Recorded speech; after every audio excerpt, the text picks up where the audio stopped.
many more take pre-calculus, and that's the prerequisite for many, many more careers. So when I talk about college math, I'm going to talk about calculus and pre-calculus. And as Ethan indicated, there are essentially three prerequisites for success in college: mathematics, algebra, algebra, and algebra. So to be ready for college math, students need to have experienced at least 10 years of carefully sequenced development of skills, beginning with counting and measuring and shifting to calculation with fractions, decimals, and percents, and culminating with the harder stuff in algebra, polynomials, factoring, solving equations, and all that stuff. And contrary to propaganda you may have heard, knowing how to work with equations and formulas is a major component of higher level thinking in mathematics. I repeat, higher level thinking consists in large part of working with technical and formal mathematics. Now, of course, as Ethan mentioned, students need to convert a real-world problem to an algebraic formulation. But once that's done, they need to intelligently choose what algebraic procedure needs to be applied to that initial formulation to turn some complicated math description into simple and usable answers. And mathematics, I emphasize, is a language. It employs symbols, abstract symbols. The grammar of this language is complicated and unforgiving. And all progress in science depends on using that language carefully and correctly. So the main concern for you K-12 parents should be that there is a really direct connection, starting with first grade, about what material your children learn and what is the emphasis of the curriculum. And there's very little room for error as you go along, or your children go along that path. Now, in many countries, there's real collaboration between K-12 school teachers and curriculum developers and college professors. But the United States is not one of those countries, and this is very, very important for you to understand. In 1991, the preeminent guide to American K-12 math pedagogy stated its agenda as follows, quote, computational algorithms, the manipulation of expressions, and paper and pencil drill must no longer dominate K-12 mathematics, end quote. A typical statement from an article a few years later is, and this is again in the K-12 math education literature, quote, it's time to recognize that for many students, real mathematical power on the one hand, and facility with multi-digit pencil and paper computations on the other hand, are mutually exclusive. It is time to acknowledge that continuing to teach these skills to our students is not only unnecessary, but counterproductive and downright dangerous. Well, to every college math professor I know, this anti-algebra agenda ranks somewhere between outrageous and insane. I have yet to hear from a college math professor who agrees with any of this. But in New York, it is this agenda, it is this algebra, when I say New York, I mean New York State, it is this anti-algebra agenda that's reflected in all the instruments that drive math education, standards and curricular and assessments. So let me just say a few words about those. The state standards are supposed to specify what topics students should know. An outside organization uses these standards to manufacture assessments. In many cases, that outside organization is the publisher McGraw-Hill. And finally, so this is the third component of your children's math education, standards and assessments and curriculum. Curriculum publishers generate materials, normally textbooks, that help teachers adhere to the standards and help students succeed on assessments. And New York City and Pelham are in the same mathematical education boat. You and we share standards, assessments, and curriculum. So we have to talk about curriculum. Math curriculum includes, or should include, a clear set of resources for teachers that prescribe which and in what sequence specific topics should be taught. It should include clearly defined expectations and exercises and assessments for students. If parents are to play a constructive role, all of these materials should be provided to them.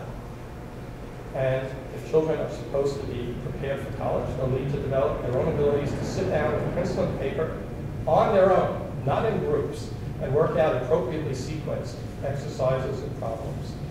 So an example of a well-balanced curriculum is Singapore mathematics. I'll ask Jennifer to hand these out. Just take a look through them, pass them to each other. I need them back.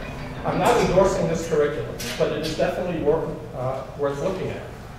What I am endorsing is the curriculum's focus, which is easy to see from the sample 5th and 6th grade textbooks I'm handing out. And that focus is very clear. Students need to work out increasingly difficult numerical examples and exercises, going over maybe to a little bit of algebra in 6th grade. They need to work with fractions, decimals, and percents, and they need to employ these tools to solve a variety of applications.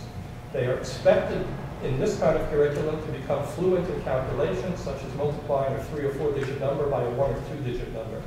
This is not a focus on near formulas or blind rote or drill and kill. It's what students need is great appropriate preparation for the kinds of more difficult algebraic maneuvers and skills that will be required in high school and college.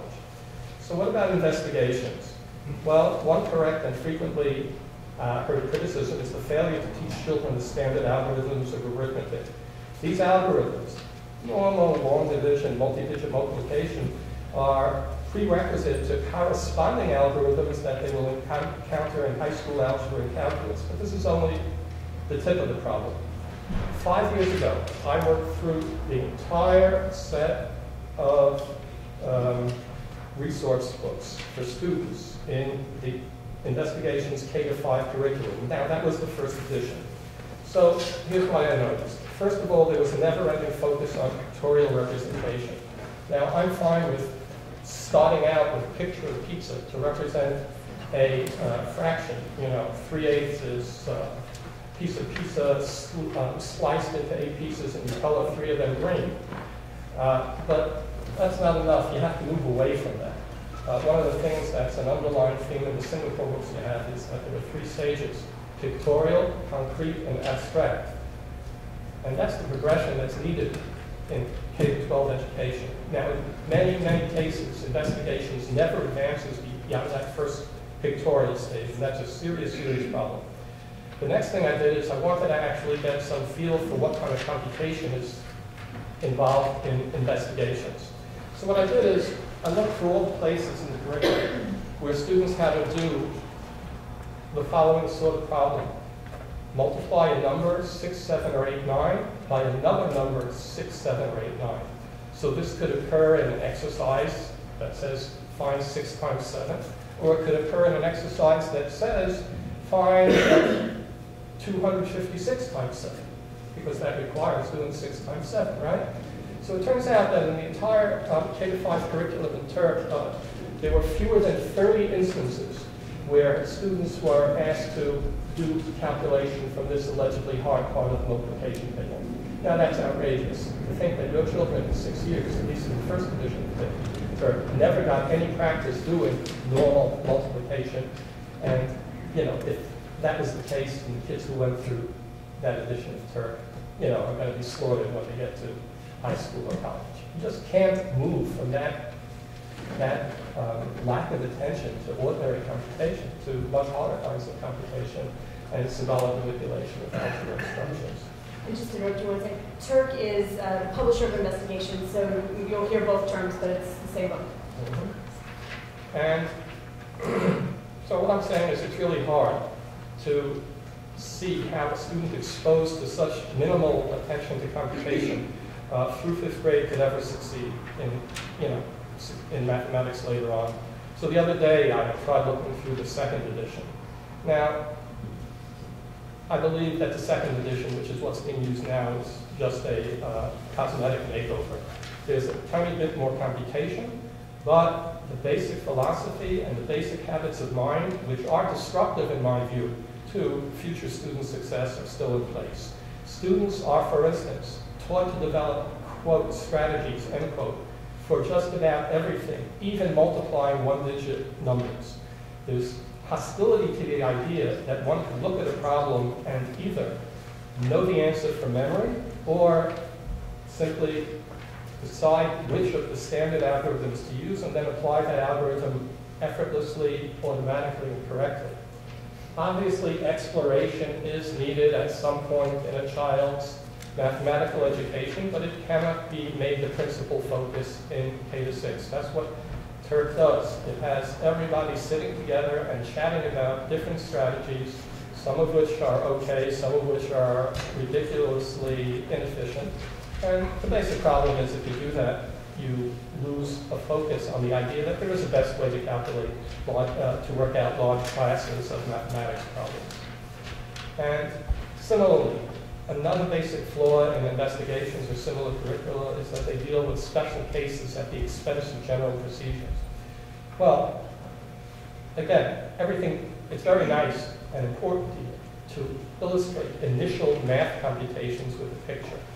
But 6 divided by 3 has lots of real-life interpretations.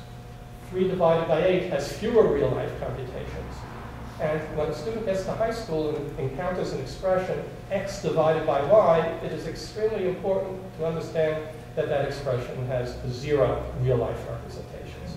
Students need to be able to pass, again, from the pictorial to the concrete to the abstract by the time they're in high school, and they simply cannot, when confronted by an expression such as x divided by x squared plus 1, it's absurd to believe that a constant diet of relying on pictorial representations and examples from real life will prepare children to deal with that level of abstraction.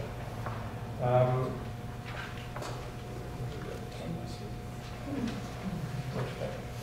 So, again, I went through one of the major 5th grade units in the 2nd edition of Turk. So, there's a student handbook. It's devoted to exhibiting multiple strategies for basic problems, 32 times 1780, 2500 divided by 54. Despite the fact that the corresponding problems in algebra, if you move and if you think ahead from grade school to high school, the corresponding algebra problem can only be solved in one way.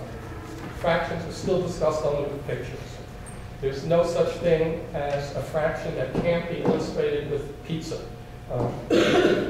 Most of the pizzas that we use are divided into 4, 5, 6, or 8, or 10 pieces. Unfortunately, math problems don't always have fractions with those denominators. There are no pizzas with 7 or 9 or 11 pieces, 7 or 9 or 11 slices, and that's why in Turk there are no fractions with denominators of 7 or 9 or 11.